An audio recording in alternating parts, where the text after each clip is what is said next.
Hi friends, good morning. कैसे हैं आप सब? होप सब अच्छे होंगे। चलिए मैं आपको आज की स्टोरी सुनाती हूँ और पसंद आए तो लाइक करिएगा और प्लीज एंड तक सुनिएगा।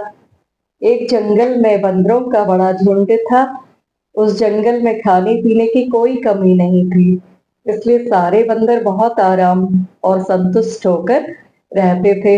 एक दिन वहां एक वैज्ञानिक अपनी बेटी के साथ उसी जंगल में शोध करने के लिए आया और अपना टेंट लगाने के बाद वैज्ञानिक पौधों के नमूने इकट्ठा करने के लिए बाहर निकल गया। लेकिन लड़की उस टेंट की सुंदरता को देखकर वहीं रुक गई।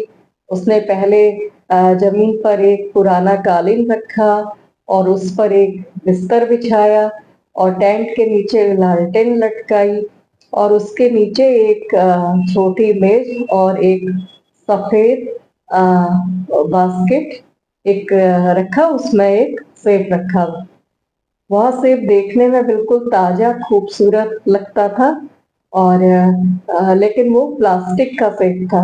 तो सारे बंदर लालच से उस प्लास्टिक के सेब को पेड़ों पर बैठे देख रहे थे। वो उसको रियल समझ रहे थे और टेंट के सामने जगह साफ करने के बाद लड़की टेंट से बाहर निकल गई। तब एक बंदर तेजी से झपटा और उस सेब को उठा लिया। तभी उसी समय लड़की की नजर उस पर पड़ गई, तो लड़की ने तुरंत बंदूक उठाकर निशाना लगाया और गोली दाग दी। लेकिन सभी बंदर इतनी देर में वहां से भाग गए। काफी देर बाद सारे बंदर रुक गए जब उन्होंने देखा कि अब उनका कोई पीछा नहीं कर रहा है। तो जिस बंदर ने वो सेब उठाया था, उसने सबको सेब दिखाया। सभी बंदर हैरत में और लज्जाई नजर से उस बंदर को देखने लगे और उसे कितना अच्छा सेब मिला है, क्योंकि वो प्लास्टिक का सेब बिल्कुल रियल और बहुत अच्छा दिख रहा था। तो उस सेब को सब हाथ लगाने की कोशिश करने लगे, तो उस बंदर ने उसको किसी भी और बंदर को छूने नहीं दिया। तो उसने एक पेड़ की ऊंची शाख पर जाकर बैठकर बाकी बंदरों को उसने फटकार लगा दी और सेब खाने के लिए उसे मुंह में दबा लिया। तो वह कृत्रिम सेब बेहद कड़े प्लास्टिक से बना हुआ था। तो बंदर को दांतों में चबाने से दर्द शुरू हो गया। बंदर ने 2-3 बार और कोशिश की, लेकिन हर बार उसका दर्द बढ़ता गया।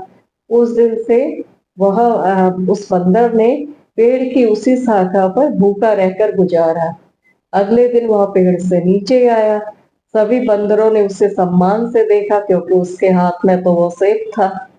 तो दूसरे बंदरों से मिलने वाला सम्मान को देखकर उस चोर बंदर ने सेब पर पकड़ मजबूत बना ली। अब दूसरे जो बंदर थे वे फलों की तलाश में निकले और एक पेड़ से दूसरे पेड़ में कूद फान कर फल तोड़ने लगे और खाने लगे। लेकिन ये जो बंदर था जिसने प्लास्टिक का सेब चुराया था, वह पेड़ पर नहीं गया और ना ही वो उस सेब को हाथ से छोड़ना चाहता था, तो वो पेड़ पर चढ़ भी नहीं पाया। इसलिए वह दिन भर भूखा प्यासा रहा और यह सिलसिला अगले कुछ दिनों तक चलता ही रहा।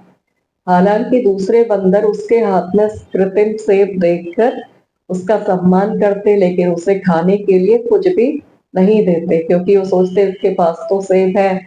तो वो चोर बंदर भूख से इतना निढाल हो गया कि अब उसे कमजोरी आने लगी और उसको सेब खाने की कोशिश की, तो उसके दांत अभी भी फिर दर्द ही कर रहे थे। तो चोर बंदर को आंखों के सामने पेड़ों से लटकता हुआ फल दिखाई दे रहा था, लेकिन इतनी हिम्मत नहीं थी कि वह इन पेड़ों पर चढ़ सके। और धीरे धीरे उसकी आंखें हमेशा के लिए बंद हो गई। जैसे ही उसकी जान निकली, वह सेब की पकड़ ढीली हो गई और वह उसके हाथ से लुढ़क गया।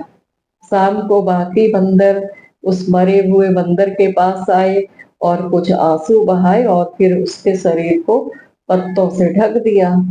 जब वे ये कर रहे थे, तब एक और बंदर को वह प्लास्टिक का सेब मिला और उसने अपना हाथ ऊंचा करके सभी बंदरों को वो सेब दिखाना शुरू कर दिया।